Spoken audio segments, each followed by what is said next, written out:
Shalom everyone. I am Samata, a student of the Holy Torah at ACTC Seminary. ఈ వారం తోరా గ్రంథంలో 44వ పర్ష దేవారిం అనగా వాక్యములు లేదా పదములు అని అర్థం. ఇది సెఫర్ తోరా నందు 44వ పర్ష. సెఫర్ దేవారిం లేదా ద్వితీయోపదేశ కాండం నందు ఇది మొదటి పర్ష.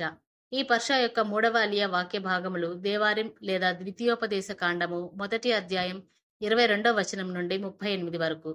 ఈ మూడవ అలియాలో మోషే మోయాబు మైదానాల్లో ఇజ్రాయేలీయులను ఉద్దేశించి మాట్లాడుతూ వాగ్దాన భూమిని స్వాధీనం చేసుకోవడానికి ముందు వారి చరిత్రను గుర్తు చేస్తాడు.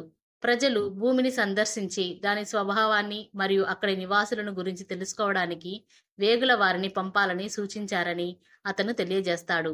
మోషే ఈ ప్రతిపాదనను ఆమోదించి 12 తెగల నుండి ఒక్కొక్కరిని వేగుల వారిగా నియమించి పంపాడు.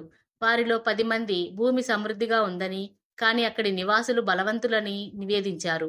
ఈ నివేదిక ప్రజలలో భయాన్ని రేకెత్తించింది మరియు వారు ఎలోహింపై విశ్వాసం లేకపోవడం వలన భూమిలోకి ప్రవేశించడానికి నిరాకరించారు.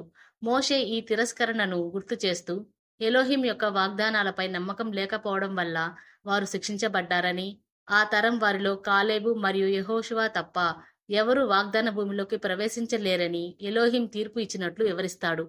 ఈ భాగం ఎలోహింపై విశ్వాసం యొక్క ప్రాముఖ్యతను, తిరుగుబాటు యొక్క పరిణామాలను మరియు వాగ్దాన భూమిలోకి ప్రవేశించడానికి సన్నాహం, నాయకత్వం మరియు విధేయతను నొక్కి చెప్తుంది.